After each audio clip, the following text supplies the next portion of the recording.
Hello दोस्तों, welcome back to our YouTube channel Pharmaflick. तो आज हम गैस क्रोमेटोग्राफी के बारे में आप लोगों को बताने वाला हूं। तो गैस क्रोमेटोग्राफी में हम आज principle, instrumentation, working and then application से रिलेटेड ऑल इंफॉर्मेशन आप लोगों को हम देंगे इस वीडियो में। तो सबसे पहले ये देख लेते हैं कि जो गैस क्रोमेटोग्राफी होता है वो एक्चुअल में होता क्या है। It is a process of separating components from the given crude drugs by using a gaseous mobile phase। तो इसमें गैस जो होता है मोबाइल फेज होता है, तो उसी की हेल्प से हम सेपरेट करते हैं कंपोनेंट्स को, जो कि लाइक दैट क्रूड ड्रग्स हो गया या अदर कोई कंपोनेंट्स हो गए, तो उनको हम सेपरेट करते हैं गैसियस मोबाइल फेज के थ्रू। It involve a sample being vaporised and injected on to the head of the chromatographic column. तो सैंपल क्या होता है, इसमें जब हीट करते हैं तो वेपोराइज्ड फॉर्म में हो जाता है सैंपल, और जो क्रोमेटोग्राफिक कॉलम होता है उसके हेड से ही हम सैंपल को इंजेक्ट करते हैं।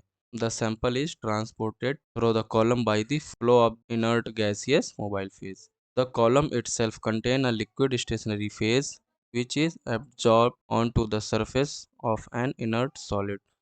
तो जो कॉलम होता है वो कंटेन करता है लिक्विड स्टेशनरी फेज, जो कि एड्जॉर्ब करता है सरफेस पे जो इनर्ट सॉलिड पार्टिकल्स होते हैं, सॉलिड कंपोनेंट्स होते हैं, उनको एड्जॉर्ब कर लेता है। तो गैस क्रोमेटोग्राफी दो टाइप की होती है। पहले होती है gas solid chromatography and second gas liquid chromatography. इन दोनों में डिफरेंस क्या होता है? गैस सॉलिड क्रोमेटोग्राफी में मोबाइल फेज गैस होती है और स्टेशनरी फेज सॉलिड होता है।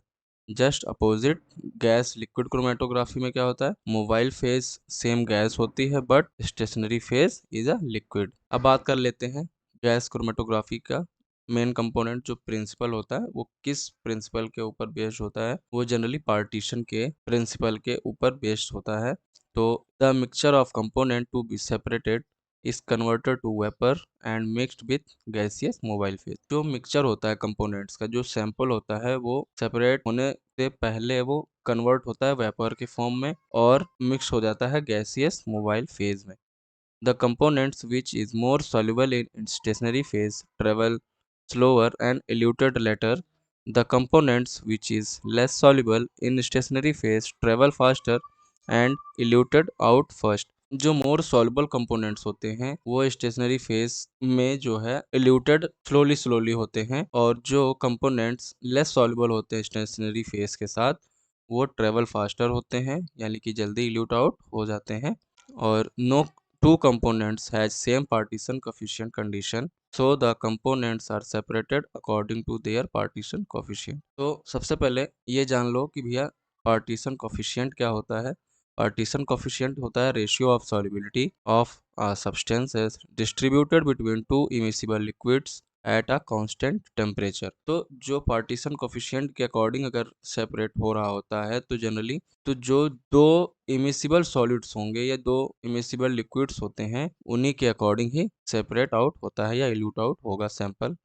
अब बात कर लेते हैं इंस्ट्रूमेंटेशन की। तो सबसे पहले आता है कैरियर गैस में जनरली हम हीलियम, तो मोस्ट इम्पॉर्टेंट होती है गैस, वो जनरली कॉमन ही है, वो यूज ही की जाती है हीलियम। उसके बाद nitrogen, hydrogen and then argon भी एज अ गैस यूज की जाती हैं। फिर सैंपल इंजेक्शन पोर्ट, फिर उसके बाद माइक्रो सिरिंज, उसके बाद कॉलम, देन डिटेक्टर। डिटेक्टर्स भी जनरली 4 टाइप के होते हैं। तो thermal conductivity detector TCD, and then electron capture detector ECD, flame ionization detector FID, and last flame photometric detector FPD। अब बात करते हैं मेन इंस्ट्रूमेंटेशन की, हाउ टू वर्क। तो आप देख ही रहे होंगे गैस फ्लो रेगुलेटर होता है। उससे पहले बात कर लेते हैं कैरियर गैस, जो कि हीलियम, नियॉन या ऑर्गन या हाइड्रोजन फील्ड होती है, और गैस फ्लो रेगुलेटर भी होता है। ये आप चैम्बर देख रहे होंगे, ये ओवन होता है, क्योंकि टेम्परेचर इसमें भी मेंटेन हमको करना होता है।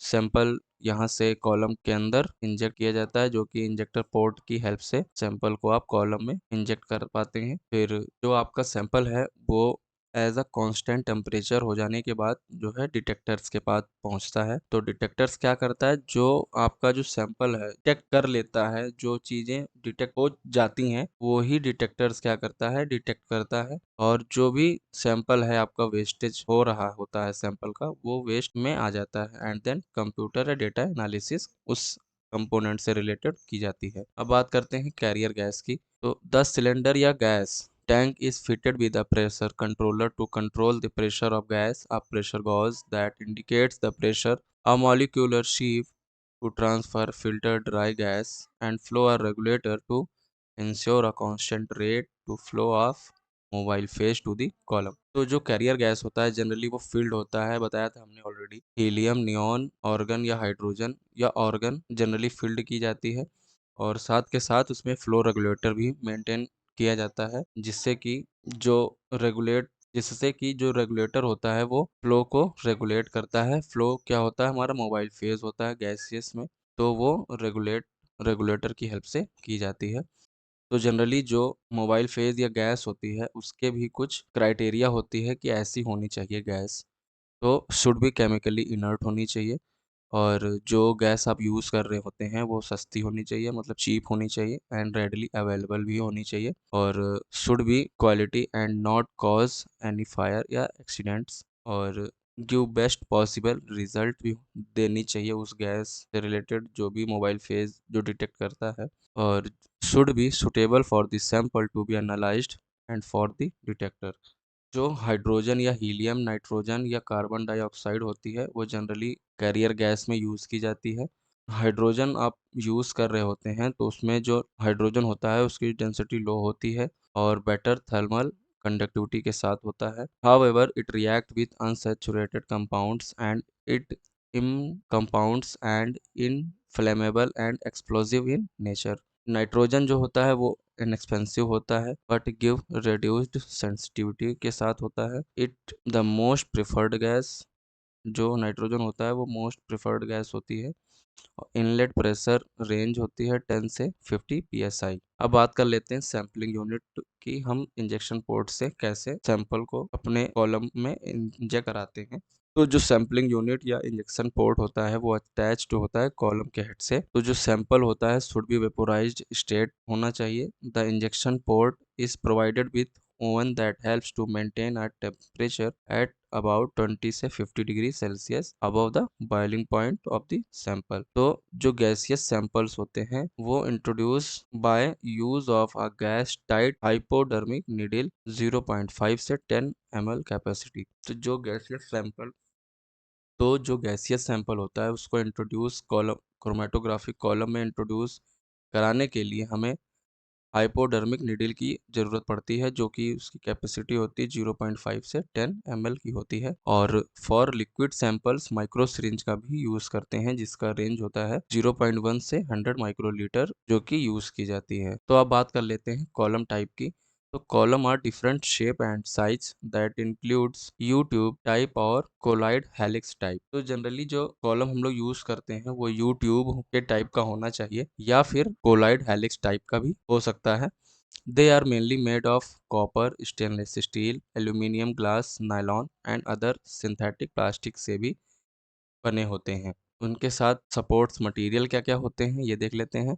It's main function is to provide mechanical support to the liquid phase and ideal support should have a large surface area, जो कि केमिकली इनर्ट होता है, should get uniformly wet with liquid phase should be thermostable. अब बात कर लेते हैं liquid phase की।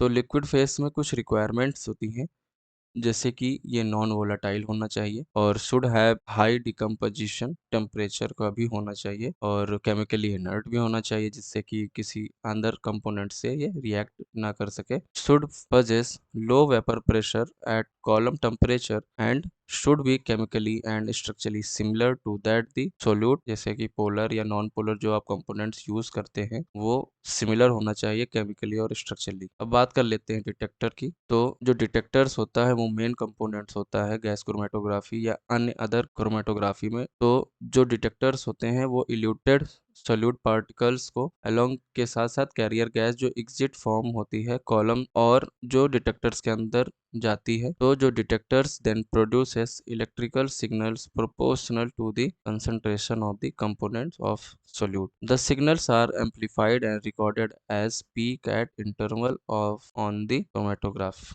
अब बात कर लेते हैं डिटेक्टर्स की कि उसकी प्रॉपर्टीज एक्चुअल में क्या होती हैं। तो जो डिटेक्टर्स होता है मोर सेंसिटिव होता है, जो कि ऑपरेट किया जाता है टेम्परेचर के अकॉर्डिंग 0 डिग्री सेल्सियस से 400 डिग्री सेल्सियस तक।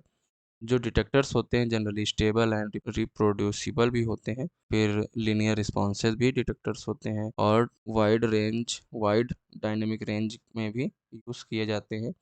और जो डिटेक्टर्स होते हैं वो फास्ट रिस्पॉन्स भी शो करते हैं, सिंपल भी होते हैं या रिलायबल भी होते हैं, uniform responses to all analytical. तो गैस क्रोमेटोग्राफी का मेजर कंपोनेंट्स जो होता है एप्लीकेशन होता है कि वो एप्लीकेशन उसकी क्या होती है गैस क्रोमेटोग्राफी की। तो सबसे पहले आइडेंटिफिकेशन ऑफ अ कंपाउंड और comparing the retention time of the sample as well as standards. Retention time किसका, सैंपल और स्टैंडर्ड्स का भी कंपेयर करने के लिए यूज़ किया जाता है। और comparing the chromatogram of the standards and that the sample, the purity of the compounds can be reported. Identification of the drug or metabolites जैसे कि यूरिन, प्लाज्मा, सीरम और बहुत सारे कंपोनेंट्स हैं, उसका आइडेंटिफिकेशन करने के लिए भी गैस क्रोमेटोग्राफी का यूज़ किया जाता है। सिंगल और मल्टी कंपोनेंट्स एनालिसिस जो कि यूज़ किए जाते हैं गैस क्रोमेटोग्राफी की हेल्प से डिटेक्ट करने के लिए। आई होप दोस्तों आप लोगों को हमारी ये वीडियो पसंद आई होगी, तो आप हमारे चैनल को लाइक करें। जिन्होंने अभी तक सब्सक्राइब नहीं किया है वो सब्सक्राइब भी कर लें। मैं मिलता हूँ नेक्स्ट वीडियो में, तब तक के लिए बाय बाय।